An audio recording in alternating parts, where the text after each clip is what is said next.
వాతావరణంలో భిన్న మార్పులు చోటు చేసుకుంటున్నాయి. ఒకవైపు ఎండ కొడుతూనే మరోవైపు మధ్యాహ్నం అయ్యేసరికి వర్షాలు, లేదంటే సాయంత్రం అయ్యేసరికి కుండపోత వర్షాలు, ఇక రాత్రి టైంలోనూ దంచి కొడుతున్న వర్షాలే మనం సిటీలో కాదు రాష్ట్ర వ్యాప్తంగా చూస్తున్న పరిస్థితులు. మరి రాబోయే 3 రోజులు వాతావరణం ఎలా ఉండబోతుంది? ఏమైనా భారీ వర్షాలకు సంబంధించిన హెచ్చరికలు, సూచనలు ఏమైనా వాతావరణ శాఖ జారీ చేస్తుందా? మనం తెలుసుకుందాం. మనతో పాటు వాతావరణ శాఖ డైరెక్టర్ శ్రావణి మేడం ఉన్నారు, మాట్లాడదాం. మేడం చెప్పండి, అసలు భిన్న వాతావరణంలో మార్పులు అయితే చోటు చేసుకుంటున్నాయి. అసలు ఎందుకు, ఈ రీజన్స్ ఏమైనా చెప్పగలరా? ఒక్కసారి ఉక్కపోత వాతావరణం ఉంటుంది, ఇంకోసారి వర్షాలు కుండపోత పడుతున్నాయి. సో ఈ 3 రోజులకు కూడా ఎట్లా ఉండబోతుంది? మనకి జూన్ నుంచి మొదలైన ఈ ఋతుపవనాలు దాదాపుగా జూన్ మొదటి వారంలోని ప్రవేశించడం జరిగింది. తర్వాత కొద్దిగా మందకొడిగా కొనసాగిన పూర్తిగా మనకి జూన్ నెలాఖరికి వచ్చేసరికి సాధారణ వర్షపాతం నమోదవడం జరిగింది. అలాగే జూలైలోని కొద్దిగా మొదటి వారం మనకి కొద్దిగా స్తంభించిన తర్వాత నుంచి నెలాఖరులో కుండపోత వర్షాలు పడిన ఈ అల్పపీడనాలు ఏర్పడడం వల్ల ఆగస్టులో మనకి బ్రేక్ సిచ్యువేషన్ ఏర్పడిందని చెప్పొచ్చు. ఆగస్టు దాదాపుగా మొదటి వారం మంచి వర్షం ఉన్నప్పటికీ 2-3 వారాల్లో మనకి కొద్దిగా బ్రేక్ సిచ్యువేషన్స్ కనిపించాయి. దాదాపుగా ఈ బ్రేక్ సిచ్యువేషన్స్లోని మాన్సూన్ ట్రఫ్ కూడా మనకి నార్త్ మూవ్ అవుతూ ఉండడం వల్ల మనకి ఉక్కపోత వాతావరణం ఏర్పడింది. అంటే ఉష్ణోగ్రతలు పెరగడం, దాంతోపాటుగా నీటి ఆవిరి శాతం అధికంగా ఉండడం వల్ల ఉక్కపోత వాతావరణం అనేది కనిపించడం జరిగింది. తర్వాత నుంచి చూసుకున్నట్లయితే మనకి మళ్ళీ అల్పపీడనాలు ఏర్పడడం వల్ల గత 4 రోజుల్లో చూసుకున్నట్లయితే కొద్దిగా సాధారణ వాతావరణంతో పాటుగా కొద్దిగా మనకి మబ్బు వాతావరణం కనిపిస్తూ ఉంది. ఉష్ణోగ్రతలు కూడా సాధారణంగా నమోదవుతూ ఉన్నాయి. అలాగే కొద్దిగా ఉక్కపోత తగ్గింది. ఈ ఉక్కపోత సమయంలో చూసుకున్నట్లయితే గత వారంలో మనకి ఉరుములు మెరుపులతో ఒకటి కుండపోత వర్షం కూడా నమోదవడం జరిగింది. అంటే మనకి ఇంటెన్స్గా ఈవినింగ్ పూట కానీ ఎర్లీ మార్నింగ్ మనకి కంటిన్యూస్గా హైదరాబాద్ అయితే ఏంటి కానీ జిల్లాల్లో కూడా మనకి చాలా వరకు వర్షపాతం నమోదవడం జరిగింది. ఈ వారంలో చూసుకున్నట్లయితే ఈ 2 వారాలు సాధారణ వర్షపాతం నమోదయ్యే అవకాశం ఉంది. ముఖ్యంగా ఈ 2 రోజులు కూడా అక్కడక్కడ మోస్తరు వర్షపాతం నమోదయ్యే అవకాశం ఉంది.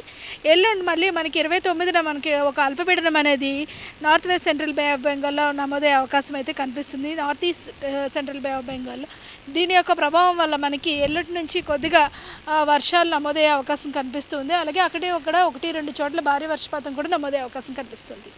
29న బంగాళాఖాతంలో ఏర్పడే అల్పపీడన కారణంగా భారీ నుంచి అతి భారీ వర్షాలు, కొన్నిసార్లు కుండపోత వర్షాలు కూడా ఉండే ఛాన్సెస్ ఉన్నాయంటున్నారు. సో మీరు చెప్తున్న ప్రకారం భారీ వర్షాల వరకే, అంతవరకే పరిమితమా? ఏమన్నా కుండపోత వర్షాలకు సంబంధించిన హెచ్చరికలు ఏమన్నా రాష్ట్రానికి జారీ చేసే ఛాన్సెస్ ఉన్నాయి? క్లౌడ్ బర్స్ట్ అంటే కుండపోత వర్షాలంటే దాదాపుగా ఎక్స్ట్రీమ్లీ హెవీ రైన్ఫాల్ అంటే సిచ్యువేషన్స్ అయితే పెద్దగా కనిపించడం లేదు. కానీ భారీ వర్షపాతం నమోదయ్యే అవకాశం అయితే కనిపిస్తుంది అనమాట.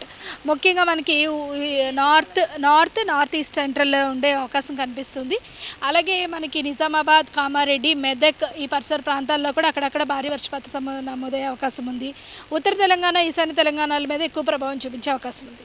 ఇప్పటి వరకు వర్షాకాలంలో ఆల్మోస్ట్ మనకి 2 నెలలు దాటింది, 3వ నెల కూడా కంప్లీట్ అవ్వడానికి వస్తుంది. సో ఋతుపవనాలు ఎంటర్ అయిన దగ్గర నుంచి ఇప్పటి వరకు జూన్లో, జూలైలో ఏమైనా లోటు ఉందా మేడం? ఎక్సెస్ రెయిన్స్ ఉన్నాయా?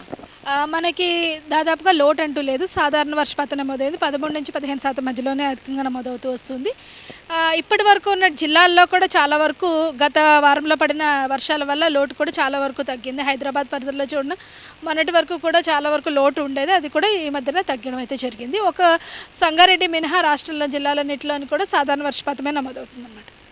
సో అల్పపీడనాలు కావచ్చు, సో ఈ మీరు అనుకున్న స్థాయిలోనే ఈ వర్షాకాలంలో కంటిన్యూగా ఉన్నాయా? జూన్లో, జూలైలో, అలాగే ఆగస్టులో.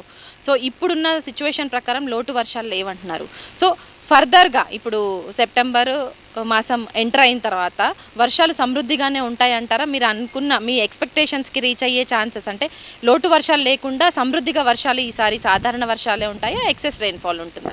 ఎక్సెస్ రెయిన్ఫాల్ అనేది కొంచెం తక్కువ చెప్పొచ్చు. సాధారణ వర్షపాతం నమోదయ్యే అవకాశం ఉంది. ఇప్పటి వరకు అనుకున్న విధంగానే నమోదవడం జరిగింది. 10-20 డేస్ అంటే దాదాపుగా 10 డేస్ బ్రేక్ ఉంటే 20 డేస్ రెయిన్ ఉండడం, అట్లాగా 10-20 డేస్ ఆసిలేషన్స్ కంటిన్యూ అవుతూ వస్తున్నాయి. ఇదే విధంగా సెప్టెంబర్ మాసంలో కూడా ఉండే అవకాశం కనిపిస్తుంది.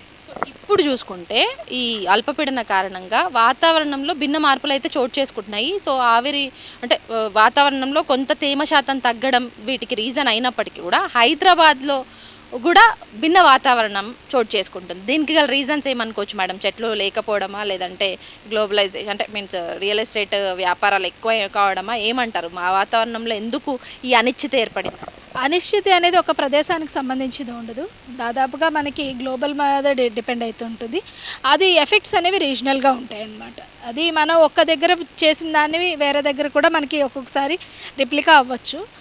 కానీ మనకి దాదాపుగా గ్లోబల్ వార్మింగ్, ఈ క్లైమేట్ చేంజ్ ఎరాలోనే ఉన్నాము. దాదాపుగా కొన్ని ప్రదేశాల్లోని అతి భారీ వర్షపాతం నమోదవడం, కొన్ని ప్రదేశాల్లోని సాధారణ వర్షపాతం కంటే తక్కువగా నమోదవడం ఇటువంటివి జరుగుతూ ఉన్నాయన్నమాట. ఇది సాధారణంగా మొదటి 2 దశల్లో అని చెప్పవచ్చు ఈ క్లైమేట్ చేంజ్కి. ఇదే ఏదైనా మనకి మరింతగా కొనసాగే అవకాశం అయితే కనిపిస్తూ ఉంది.